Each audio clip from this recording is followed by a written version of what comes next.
and welcome to the Dailies. President Trump's remarks about Europe dominated headlines across the continent, where leaders reacted sharply to his depiction of a weak and decaying Europe.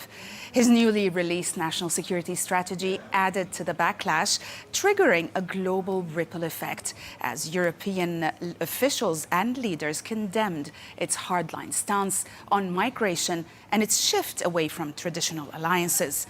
Meanwhile, in the US, a civil rights group filed a lawsuit demanding the administration release a classified memo said to justify deadly boat strikes that killed dozens of suspected smugglers.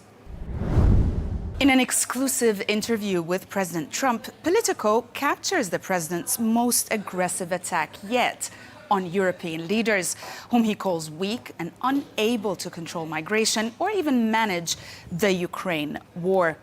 Politico highlights his signals that he is willing to reshape European politics by endorsing like-minded candidates and also dismissed Europe's role in ending the Ukraine war. The president also claimed Russia now holds the advantage. According to Politico, Trump doubled down also on his domestic agenda, demanding interest rate cuts from a future federal chair and also refusing to commit to stabilizing U.S. healthcare subsidies. European media reacted with sharp concern, casting Trump's remarks about a weak and decaying Europe as a serious rupture in transatlantic relations. Coverage stressed that his language mirrors far-right rhetoric and signals a potential U.S. withdrawal from its traditional security role. Many outlets warned Europe must prepare to rely more on itself as American backing becomes less certain. Another development that prompted sharp reactions in Europe was President Trump's new national security strategy, to which European outlets reacted with sharp concern, warning that Trump's new strategy marks a major break in transatlantic relations. American media also described the new strategy as a sharp break from decades of American foreign policy. Bret Stephens argues in the New York Times that Trump's new national security strategy has shaken Europe because it echoes a far-right narratives. It also downplays Russia as a threat and portrays European nations as weak, over-regulated and culturally eroding. Stephens argues that even though Trump's strategy goes too far, it actually highlights some hard truths: that Europe isn't strong enough militarily, its economy is slowing, and its leaders often avoid tough decisions. He says Europe needs a major reset, rebuilding its defenses, tightening migration rules, rethinking energy policy, and restoring confidence in its own culture.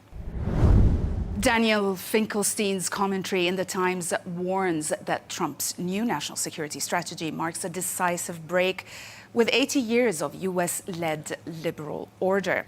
The author actually argues that Trump's embrace of an America First worldview revives pre-World War II isolationism. And it also dismisses European security commitments and openly critiques allies, while claiming the US no longer bears responsibility for global stability. The piece also contends that this shift leaves Europe exposed, forces democracies to build new security alliances, and also signals that the post-Pax Americana has effectively ended. The Guardian argues that Trump's new national security doctrine marks the most serious rupture in transatlantic relations, as we said, since 1945. Now, the analysis contends that Trump's rhetoric reframes Europe not as an underspending ally, but as a decaying multicultural failure, unworthy of US backing. The piece also describes Trump's comments about Europe as rooted in racialized fears and disdain for Europe's political institutions. It concludes that by echoing far-right narratives and undermining European leaders, Trump weakens the alliance at a moment of acute security crisis, leaving Europe increasingly vulnerable to US disengagement. The Guardian also detailed Zelensky's sharp response to Donald Trump's claim that Ukraine is no longer democratic. The report recounts how Zelensky, irritated by the accusation, said he's prepared to hold wartime elections within 60 to 90 days if Parliament amends the law and allies provide security support. He actually outlined logistical hurdles like soldiers, displaced citizens, and occupied regions, but insisted he has the will and readiness to proceed. The piece frames his announcement against rising US pressure for a peace deal and Trump's hints of disengaging from Ukraine. The new US national security strategy drew criticism not just in Europe, but in the Middle East as well. The Palestine Chronicle argues that Trump's new strategy repackages long-standing US policies in the Middle East as transformative while masking deeper contradictions. The analysis brands the claims in the document that the US dominance has been restored, that Iran is weakened, and peace advanced as false and misleading. The piece also provides counter arguments or counter claims that regional realities show escalating instability, and there's also a growing multipolar competition and also expanding US-Israeli military interventions. It contends that the strategy misrepresents conditions in Palestine, in Syria, and also in Iran, dressing ideological alignment with Israel as regional peace building while sidelining genuine geopolitical shifts. The Telegraph reported that Trump has given Zelensky a Christmas deadline to accept a US-drafted peace deal, warning Ukraine will eventually succumb to Russia if it refuses. The report explains that Trump's envoys delivered the ultimatum after talks with Putin and intensifying, of course, pressure on Kiev to cede territory for uncertain security guarantees. The piece also notes that Zelensky is racing to craft a counter-proposal with European allies who fear the US is forcing Ukraine into an unacceptable choice.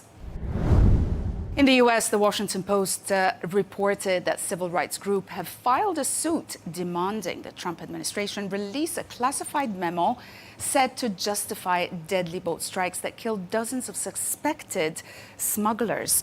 The piece highlights the plaintiff's argument that the government is concealing the legal basis for actions that may breach international law and amount to extrajudicial killings.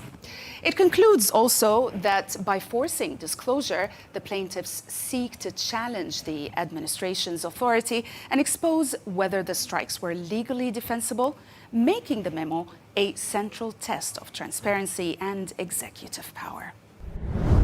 Axios reported on the results of a new Public Religion Research Institute poll that shows that most Americans, including independents and many Republicans, and the majority or majorities across nearly all religious groups, they all support preserving birthright citizenship as guaranteed by the 14th Amendment.